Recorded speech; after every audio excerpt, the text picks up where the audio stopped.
মৰিগাঁও ৰাজচক্ৰ বিষয়াৰ কাৰ্যালয়ত দুই মহিলাৰ ৰুদ্ৰ মূৰ্তি ৰূপ।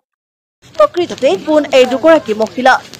এগৰাকী মৰিগাঁও ৰাজচক্ৰ বিষয়া মনিকা বৰগোহাঁই আৰু আন এগৰাকী বিজেপি দলৰ নেতৃত্বত থকা মৰিগাঁও পৌৰসভাৰ ৱাৰ্ড কমিছনাৰ অৰ্চনা বৰদলৈ। অভিযোগ অনুসৰি মৰিগাঁও ৰাজচক্ৰ বিষয়া কাৰ্যালয়ৰ শ্যামল ডেকা নামৰ এজন মণ্ডলে 15,000 টকা দাবী কৰিছিল এজন লোকৰ পৰা। আৰু এই বিষয়ে চক্ৰ বিষয়া কাৰ্যালয়লৈ কথা পাতিবলৈ আহিছিল মৰিগাঁও পৌৰসভা প্ৰাক্তন পৌৰপতি তথা বৰ্তমান পৌৰসভাৰ সদস্য অৰ্চনা বৰদলৈ। তাতে মৰিগাঁও চক্ৰ বিষয়া আৰু বিজেপিৰ নেত্ৰীৰ মাজত তৰ্কত লিপ্ত হয়।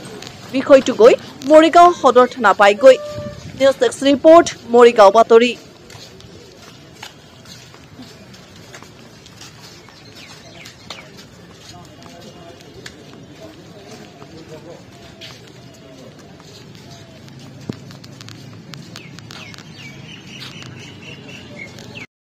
এতিয়া এনেকুৱা হৈছে যে নিজৰ অফিচত বহিও আমি মানে কাম কৰিব নোৱাৰা হৈ গৈছোঁ।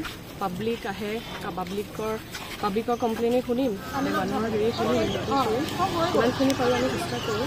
যদি পাব্লিকৰ কিবা কমপ্লেইন থাকে, মই অফিচৰ মুৰব্বী হয়, তেখেতসকলে মোৰ ওচৰত আহি পিনি তেওঁলোকে ক'ব পাৰে। সেইটো আমি চান্স দিওঁ মানুহক। পাব্লিক এনেকুৱা নহয় যে পাব্লিক সোমাব নোৱাৰে আমাৰ তাত, আহি আমাৰ আগত কথা ক'লেই হয়। কিন্তু আজি দেখা গ'ল যে এগৰাকী মহিলা, তেখেতৰ নাম অৰ্চনা বৰদলৈ, তেখেতে বহুত আগৰ পৰাই মই দেখিছোঁ যে অফিচটোত কিবা কাৰণত টাৰ্গেট কৰি আছে। মানে কাম কৰিবলৈ আমি সুবিধা নাপাওঁ, অসুবিধা পাই থাকোঁ তেখেতৰ কাৰণে।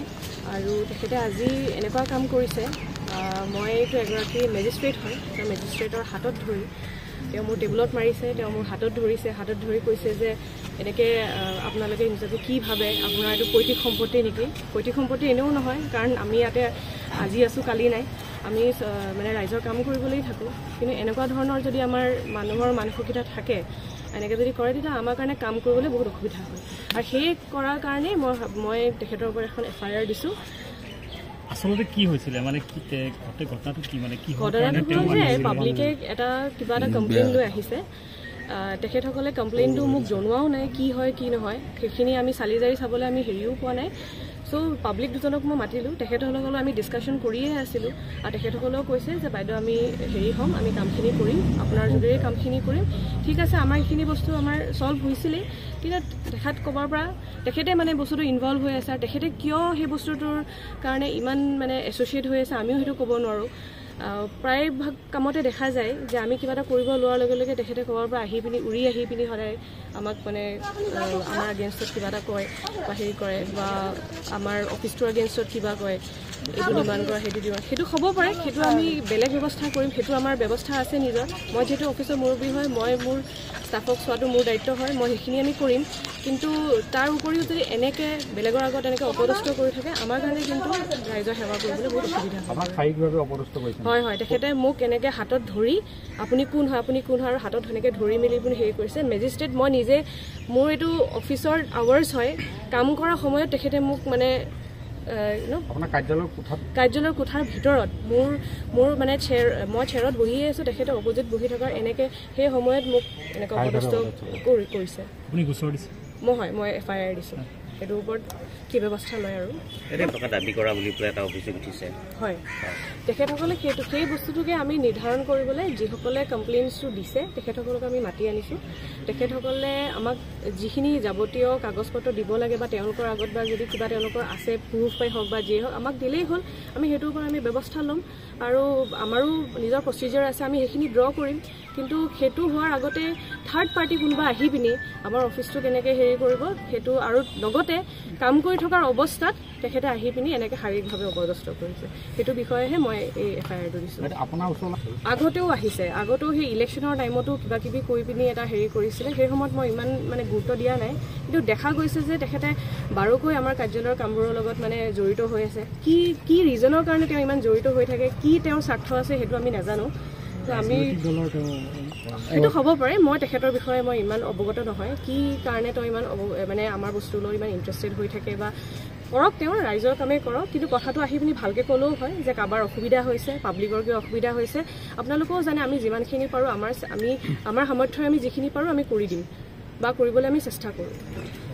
ৱাৰ্ডৰ একদম দুখীয়া হয় তেওঁলোক, মাটিখিনি মানে যিহেতু PMI ঘৰ আহিছে, PMI ঘৰৰ কাৰণে মাটিখিনি আপগ্ৰেড কৰিব লাগে। মাটিখিনিৰ কাৰণে ইয়াত মাটি পটাত নাম উঠাবলৈ কাৰণে তেওঁলোকে চাৰ্কুল অফিচলৈ আহে। চাৰ্কুল অফিচত অহাৰ পিছতে আজি 15 দিনমান হৈ গ'লগৈ। 15 দিন হ'ল না? 15 দিন হৈ গ'লগৈ। 15 দিনৰ পৰা চক্কৰ ঘূৰাই আছে তেওঁলোকে কাগজখনো হেৰি কৰি নিদিয়ে। PMI এতিয়া ফৰ্ম ফিল-আপৰ ডেট 4 যাবগৈ। গতিকে তেওঁলোকৰ কাগজখন ওলাব লাগে। সেইটো কাৰণে তাৰে এজন মণ্ডল আছিলে, নামটো আছিলে শ্যামল ডেকা। মই তেওঁক চিনি নাপাওঁ। মই সেইকাৰণে লগ কৰিব আহিলোঁ যে মই ভালদৰে কওঁ যে এওঁলোককনো কিয় ইমানকৈ ঘূৰাই আছে, দুখীয়া মানুহ, সোনকালে সেই কামটো কৰি দিয়ক যাতে মাটিটো চামিল হয়, পটাত যাতে নামটো চামিল হয়, সেইটো কাম সোনকালে কৰি দিয়ক, আপুনি হেৰি কৰি দিয়ক। তেওঁক নাপালোঁ। পিছত ফোনো মাৰিলোঁ, 4-5 বাৰ ফোন মাৰিছোঁ, তেওঁ ৰিচিভ কৰা নাই। ঠিক আছে, মই ঘৰলৈ গুচি গ'লোঁ। ঘৰলৈ যোৱাৰ পিছত আকৌ তেওঁ মোক চাৰ্কুল অফিচাৰে ফোন মাৰিলে। ফোন মাৰি ক'লে যে মোৰ অফিচত আহক। তাৰপিছত মই ক'লোঁ মই এতিয়া যাবলৈ নোৱাৰিম, মোৰ ডাঙৰ ছোৱালীজনী গা বেয়া, সেইটো কাৰণে নাযাওঁ। ঠিক আছে, তথাপি মাতিলে কাৰণে আহিলোঁ। তেওঁ মাতাৰ পিছত ইয়াত ক'লে যে আপুনি আহি অফিচত নাহিব, হেন তেন কৈছে। অফিচটোতো কাৰো পৈতৃক সম্পত্তি নহয়, গতিকে অফিচত অহা মোৰ ডেম'ক্ৰেটিক ৰাইট আছে। কাৰণ মোৰ দুখীয়াৰ কাৰণে, জনতাৰ কাৰণে মই এটা ৱাৰ্ডত সৰু মেম্বাৰ হয়। মই কোনো ইমান ডাঙৰ নহয়, একেবাৰে সৰু মেম্বাৰ এগৰাকী। দুখীয়াৰ কাৰণে মই আহিছোঁ। তেওঁলোকে মোক কিবা এটা অৱগত কৰিছে, সেইটো মীমাংসা কৰিবলৈহে আহিছিলোঁ মই। তেওঁক 8টা-9টা মানুহৰ ৰুমত সোমোৱাই মোক শাৰীৰিকভাৱে অপদস্থ কৰিছে। আঙুলি দেখাই কথা কৈছে, এনেকৈ কৈ আঙুলি দেখাই কথা কৈছে। আপুনি কোন? আপোনাক মই এতিয়াই চাই ল'ম, পুলিচ আনি ধৰাই দিম। মইতো এক্সপ'জ কৰোঁ বুলি ক'লে বহুত পাৰিলোঁ হয়। তাৰ মাজতে এই দাদাৰ পৰা তেওঁ 15,000 টকা বিচাৰিছে। আৰু সেই 15,000 টকাটো মানে সন্মানীয় চাৰ্কুল অফিচকো দিব লাগে বুলি কৈছে শ্যামল ডেকাই। তাৰপিছতে সেইটো কাৰণে আহিছোঁ। ইমান পইচা কিহৰ দৰকাৰ? কাৰণ এই দুখীয়া মানুহ এগৰাকীয়ে যদি 15,000 টকাই দিব পাৰে, তেতিয়াহ'লে ঘৰ এটা গভৰ্ণমেণ্টৰ ঘৰ কিয় ল'ব বাৰু কওকচোন আপোনালোকে? আটাইতকৈ দুখৰ বিষয় এইটোৱে কথা যে এটা PMI ঘৰৰ কাৰণে এজন দুখীয়া মানুহে চাৰ্কুল অফিচত যেতিয়া এটা ইয়েৰিং কৰিবলৈ যায় আৰু তেওঁলোকক নটাৰীও কৰে, ইয়েৰিঙো কৰিবলৈ যায়, তাৰপিছত চব অ'কে হৈ যোৱাৰ পিছত পইচা বিচাৰে, তাতকৈ আৰু দুখৰ কথা একো নাই। আমাৰ অসম চৰকাৰ, ভাৰত চৰকাৰে ইমান ধুনীয়া সুন্দৰ এটা পদক্ষেপ দিছে যে PMI ঘৰ প্ৰত্যেকজন দুখীয়া শ্ৰেণীৰ মানুহক দিব লাগে বুলি। দুখীয়া শ্ৰেণীক দিয়াৰ আগতে ইয়াতে চাৰ্কুল অফিচাৰে যদি তেওঁৰ সহকৰ্মীৰ লগত যোগ হৈ পেলাই মিলি পেলাই যদি পইচা খাবলৈ ধৰে, তাতকৈ দুখৰ কথা একো নাই। সেই কথাটো ক'বই নাপালোঁ। তেওঁ লগে লগে ভিডিঅ' কৰিছে, মোক অপদস্থ কৰিছে। 8টা-9টা মানুহ লগাই পিয়নৰ হতুৱাই গোটেই দৰ্জা হুক মাৰি দিছে, লক কৰি দিছে। তেওঁলোক নিজে আছে, আপোনাক চাই ল'ম, হেন কৰিম। পুলিচক মাতিছে, দৌৰি পেলাই পুলিচ গৈছে। মই বুলি বাৰু নাজানে, মই একদম সৰু মানুহ। তেওঁ যদি ৱেল এডুকেটেড হয়, তেওঁ এইটো কথা জানে নে নাজানে যে এজন মানুহে PMI ঘৰ এপ্লাই কৰিছে। PMI ঘৰ কিহৰ কাৰণে এপ্লাই কৰে? পইচা হয়।